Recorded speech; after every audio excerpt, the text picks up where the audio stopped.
नमस्कार, जय हिंद। उम्मीद करता हूँ सबकी स्वस्थ होंगे, मस्त होंगे, अच्छे होंगे। अगर आप हमारे चैनल पर नए हैं तो चैनल को सब्सक्राइब कर लीजिएगा। आज हम वर्ल्ड करंट अफेयर्स में बात करेंगे।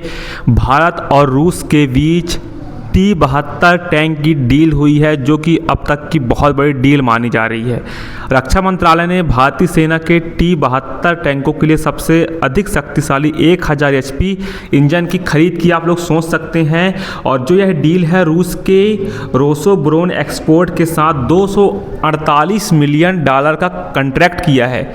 248 मिलियन का कॉन्ट्रैक्ट किया गया है और इसमें आर्म्ड व्हीकल्स निगम लिमिटेड और अवाडी चेन्नई को ट्रांसफ़र ऑफ टेक्नोलॉजी भी शामिल है। जो T-72 भारतीय सेना के टैंक के बहुत बड़ा मुख्य आधार होने वाला है और वर्तमान में इसमें 780 HP का इंजन लगा हुआ है। रक्षा मंत्रालय का मानना है कि यह T-72 टैंकों के मौजूदा बेड़े को 1000 HP इंजन से लैस करने से 1000 HP इंजन से लैस करने से भारतीय सेना के युद्ध क्षेत्र की गतिशीलता और भी ज़्यादा एक्टिवेट हो जाएगी और मजबूत सरकारी समर्थन के दम पर भारत का रक्षा मंत्रालय उत्पादन 2023-24 में 1.27 लाख करोड़ रुपए के रिकॉर्ड स्तर पर पहुंच गया है, जो 2014-15 के 46.429 करोड़ रुपए से 174% अधिक है। और देश का लक्ष्य 2029 तक रक्षा उत्पादन को 3 लाख करोड़ रुपए तक पहुंचाना है।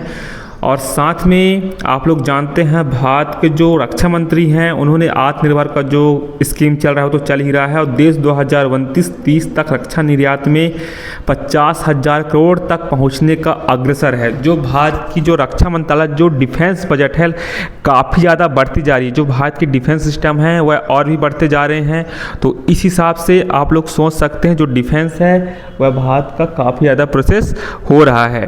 तो 2029-30 तक यह 50,000 करोड़ के ऊपर जाएगा। और भारत रूस का जो संबंध है, रूस हमेशा भारत को समर्थन करता रहता है, चाहे वह संयुक्त राष्ट्र परिषद सुरक्षा परिषद में भारत को हमेशा वीटो पावर का समर्थन दे रहा है। कई दशकों से भारत को वीटो पावर देने का समर्थन करता रहा है कि भारत को वीटो पावर मिलनी चाहिए। और डिफेंस के क्षेत्र में जो रूस और भारत के बीच जो रक्षा निर्यात जो 10 साल पहले 600 करोड़ रुपए था, वित्त वर्ष 2023-24 में 21,000 करोड़ रुपए के आंकड़े को पार कर लिया है।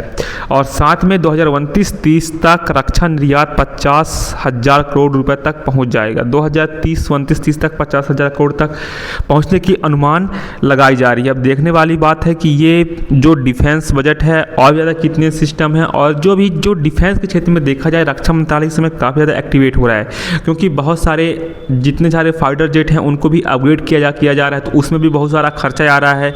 तो इसलिए डिफेंस बजट लगातार बढ़ रहा है और भी बजट बढ़ाने की काफ़ी ज़्यादा आवश्यकता है। जैसे एजुकेशन बजट को भी और ज़्यादा बढ़ाना चाहिए। जो केयर एज रेटिंग्स की रिपोर्ट के अनुसार मजबूत सरकारी समर्थन और निजी क्षेत्र की बढ़ती भागीदारी से भारत का रक्षा क्षेत्र का उत्पादन वित्त वर्ष 24-29 के दौरान लगभग 20% की चक्रवृद्धि वार्षिक वृद्धि दर से बढ़ने वाला है। और भारत के रक्षा क्षेत्र में सरकारी और निजी क्षेत्र की संस्थाओं के बीच सहयोग से हथियार और गोला बारूद, एरो स्पेस और इलेक्ट्रॉनिक्स और नौसेना प्रौद्योगिकियों में प्रगति हुई है। तो आप लोग सोच सकते हैं ये सारी चीज़ें अगर डिफेंस के रूप में आगे बढ़ रही हैं, जो डिफेंस का बजट लगातार भारत आगे बढ़ा रहा है, जो एक बहुत बड़ी बात है। और भी देश जैसे अमेरिका हो गया, रसिया हो गया, चाइना हो गए, इन देशों का जो डिफेंस बजट है काफ़ी ज़्यादा हाई होता है और भारत के सामने बहुत सारी चुनौतियाँ होती हैं। एक तो देश की अर्थव्यवस्था को भी संभालना है, हमारी जो GDP रेट है उसको भी आगे बढ़ाना है। तो सब कुछ देख सुन के भारत जो कदम कर रहा है आत्मनिर्भर की ओर बढ़ रहा है, तो बहुत बड़ी बात है। तो आप लोग सोच सकते हैं हर एक चीज़ सबको मिलजुल कर ही देश के नव विकास को नए आयाम देना होगा, तभी देश का अच्छे से विकास हो पाएगा। दोस्तों, उम्मीद करता हूँ वीडियो पसंद आई होगी, ना भी आई होगी तो आप लोग एक फ्रेंड के नाते कर लीजिएगा। धन्यवाद, टेक केयर, जय हिंद, जय भारत। 2025 सिर्फ आपका है, फोड़ दीजिए 2025 को आप किसी भी एग्जाम की तैयारी कर रहे हो तो।